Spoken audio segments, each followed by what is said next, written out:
So, how did rent control create a government crisis in Sweden? Well, to answer that, we need to look at the Swedish political situation around 2017 ish. Back then, there were three major political blocs: the Alliance, the Red Greens, and the Sweden Democrats. Overall, the Alliance leans politically to the right, preferring free market economic policies and less regulation.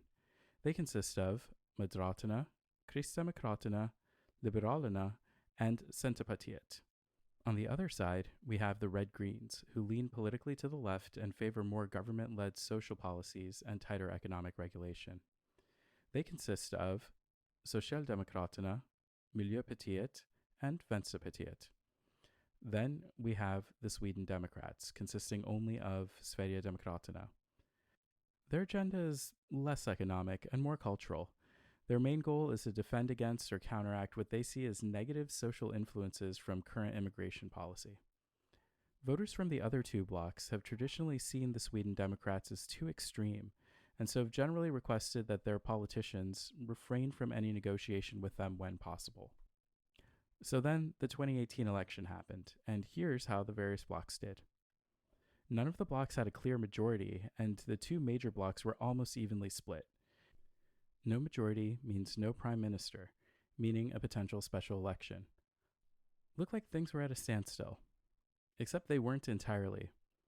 While Sverigedemokraterna were still mostly frozen out of discussions, they openly indicated their support for the alliance. And voters for Moderaterna and Kristdemokraterna started to warm up to the idea of opening negotiations with Sverigedemokraterna. It looked like the alliance bloc, with support of Sverigedemokraterna, was set to choose a new prime minister. Not everyone was okay with this, though. Particularly, Centerpartiet and Liberalerna were worried that this arrangement would give Sverigedemokraterna too much influence in the new government. So, in a shocking move, Centerpartiet and Liberalerna left the alliance and went in to negotiate with the Red Greens. Let's see that again. This is the 2018 election results with the Alliance, the Red Greens, and Sweden Democrats. Sverigedemokraterna indicate their support for the alliance, while Moderaterna and Kristdemokraterna voters entertain the possibility of mutual negotiations. This doesn't sit well with Centerpartiet and Liberalerna, who break from the alliance and negotiate with the Red Greens. Okay, so now it's January 2019, and we actually have four groups. We have the alliance, or the former alliance, consisting of Moderaterna and Kristdemokraterna. Then we have the Red Greens, as before, consisting of Socialdemokraterna, Miljöpartiet, and Vänsterpartiet. The Sweden Democrats on their own, with still just Sverigedemokraterna. And then finally, these two, Centerpartiet and Liberalerna, the former alliance members who are just now hanging out with the Red Greens. When we put their numbers together, it looks like this. The group on the left has enough to make a majority, except their policies are diametrically opposed. If they were going to work together, they'd have to set the agenda ahead of time. The four parties shown sat down and hammered out an agreement, the January Agreement. This consisted of a document with 73 points outlining exactly what policies these four parties could work together on. It's important to note that Vänsterpartiet here was not part of the agreement, though their support was needed to gain a majority. In fact, many of the points of the agreement went specifically against Vänsterpartiet's political views. Vänsterpartiet stated that they would conditionally support this new bloc to keep Sverigedemokraterna out of power.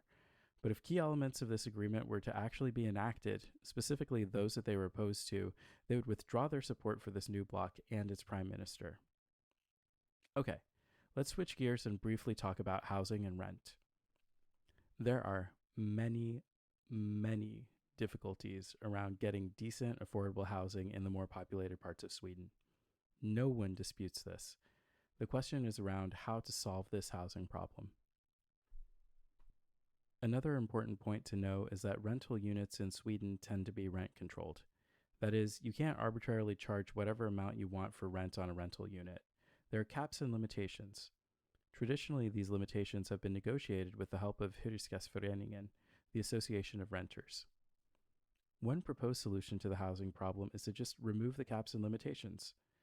This solution is referred to as marknadshyra, or market rent because it advocates rental prices based on market demands as opposed to rental caps.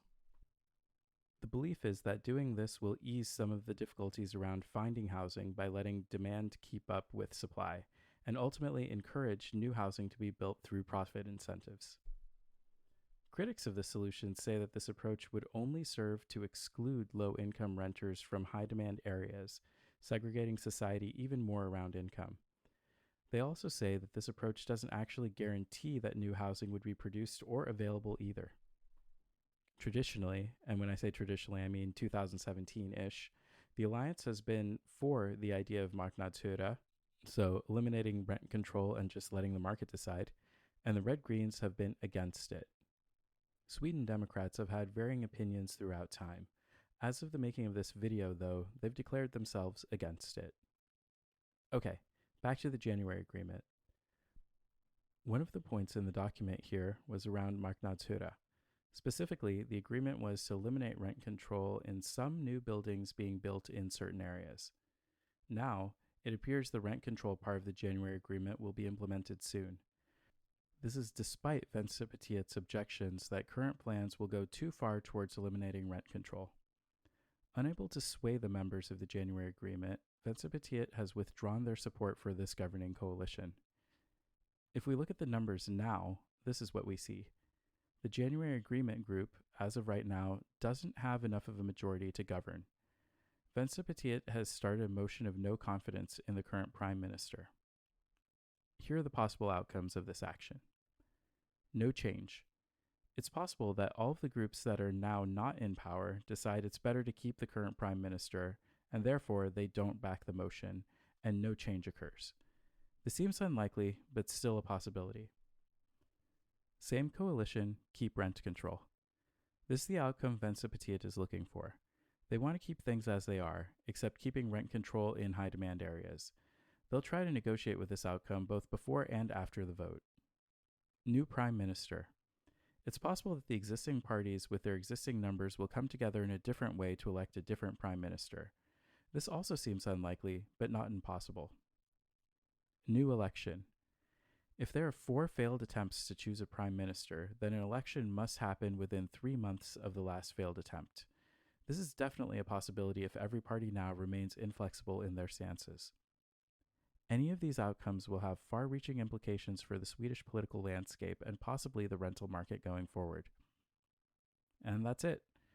I hope this video has been useful, and I hope to make more of these little explainers to keep Swedes and expats alike in the loop of what's going on in the government.